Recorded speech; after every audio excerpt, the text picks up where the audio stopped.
EMI కాస్త ఆలస్యమైతే చాలు అర్ధరాత్రి ఫోన్లు, ఇంటి ముందు హడావుడి, బంధువులకు కాల్స్, సోషల్ మీడియాలో అవమానాలు. ఇలాంటి రికవరీ వేధింపులకు ఇక ఫుల్ స్టాప్ పడనుంది.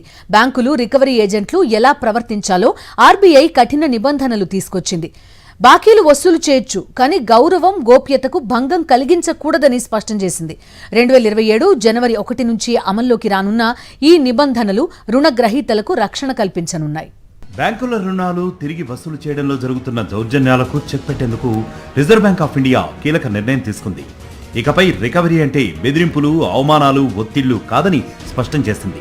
ప్రతి బ్యాంకు రుణ వసూళ్ల కోసం ప్రత్యేక విధానాన్ని రూపొందించి బోర్డు ఆమోదంతో అమలు చేయాల్సి ఉంటుంది. రికవరీ ఎప్పుడు ప్రారంభించాలి, ఎలాంటి పరిస్థితుల్లో చేయాలి, ఆర్థిక ఇబ్బందుల్లో ఉన్నవారికి ఎలాంటి ప్రత్యామ్నాయాలు ఇవ్వాలి, రుణగ్రహీత మరణిస్తే ఎలా వ్యవహరించాలి, అన్నింటికీ స్పష్టమైన మార్గదర్శకాలు ఉండాలని ఆదేశించింది. అంతేకాదు, రికవరీ ఏజెన్సీల నియామకం, పర్యవేక్షణ, ఆడిట్, నిబంధనలు ఉల్లంఘిస్తే తీసుకునే చర్యలపైన బ్యాంకులకే పూర్తి బాధ్యతను అప్పగించింది. రికవరీ ఏజెంట్లు తప్పు చేస్తే బాధ్యత నుంచి తప్పించుకోలేరని బ్యాంకులకు ఆర్బీఐ స్పష్టం చేసింది. రికవరీ పేరుతో ఇప్పటివరకు జరుగుతున్న అనేక రకాల వేధింపులపై ఆర్బీఐ నేరుగా నిషేధం విధించింది.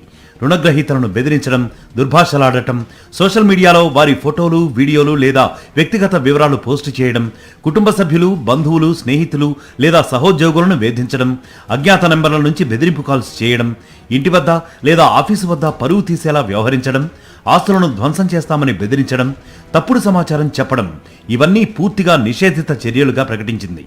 ఉదయం 8 గంటల నుంచి సాయంత్రం 7 గంటల మధ్య మాత్రమే రికవరీ ఏజెంట్లు సంప్రదించాలి. ఆ సమయం దాటితే రుణగ్రహీత అనుమతి తప్పనిసరి. కుటుంబంలో మరణం, వైద్య అత్యవసర పరిస్థితులు, పెళ్లిళ్లు లేదా ఇతర విషాద సందర్భాల్లో ఎట్టి పరిస్థితుల్లోనూ ఇబ్బంది పెట్టకూడదని స్పష్టం చేసింది. ఇకపై రికవరీ ఏజెంట్లు ఎప్పుడు పడితే అప్పుడు ఇంటి వద్దకు వచ్చి తలుపు తట్టే పరిస్థితి ఉండదు. రుణగ్రహీతకు కనీసం 1 రోజు ముందు సమాచారం ఇవ్వాలి. ఏ రికవరీ ఏజెన్సీ వస్తోంది, ఎవరు వస్తున్నారు అనే వివరాలు తెలియజేయాలి. ఏజెన్సీ మారితే వెంటనే సమాచారం ఇవ్వాలి. బ్యాంకులు తమ వెబ్సైట్లలో అధికారిక రికవరీ ఏజెన్సీల పూర్తి జాబితాను అందుబాటులో ఉంచాలి. రికవరీ ఏజెంట్లు తప్పనిసరిగా ఐడి కార్డు ధరించి బ్యాంకు ఇచ్చిన అధికృత లేఖతో పాటు రావాలి. ఆ లేఖలో బ్యాంకు ఫిర్యాదు అధికారి వివరాలు కూడా ఉండాలి. అలాగే బ్యాంకులు రికవరీ ఏజెంట్లపై పూర్తిగా నిఘా పెట్టాలి. ప్రతి కాల్ సమయం, ఫోన్ నంబర్, సంభాషణ రికార్డింగ్ను కనీసం 6 నెలల పాటు భద్రపరచాలి. కేసు కోర్టులో ఉంటే తీర్పు వచ్చే వరకు వాటిని నిల్వ ఉంచాల్సిందే. ఈ కొత్త నిబంధనల్లో అత్యంత కీలకాంశం బ్యాంకుల బాధ్యతను మరింత పెంచడం. రికవరీ పేరుతో నిబంధనలు ఉల్లంఘించి రుణగ్రహీతకు నష్టం జరిగితే పరిహారం చెల్లించే విధానాన్ని ప్రతి బ్యాంకు రూపొందించాల్సిందేనని ఆర్బీఐ ఆదేశించింది. వినియోగదారుల వ్యక్తిగత సమాచారాన్ని అవసరమైన పరిమితిలో మాత్రమే రికవరీ ఏజెంట్లతో పంచుకోవాలి. డేటా దుర్వినియోగం జరిగితే కఠిన చర్యలు తీసుకోవాలి. ప్రతి బ్యాంకులో ప్రత్యేక ఫిర్యాదు పరిష్కార వ్యవస్థ ఉండాలి. ఫిర్యాదు అధికారి పేరు, ఫోన్, ఈమెయిల్, చిరునామా వంటి వివరాలు రుణ ఒప్పందంలోనే ఇవ్వాలి. అలాగే రుణ వసూళ్లకు టెక్నాలజీ ఆధారిత పరికరాల వినియోగంపై కూడా ప్రత్యేక నిబంధనలు తీసుకొచ్చింది.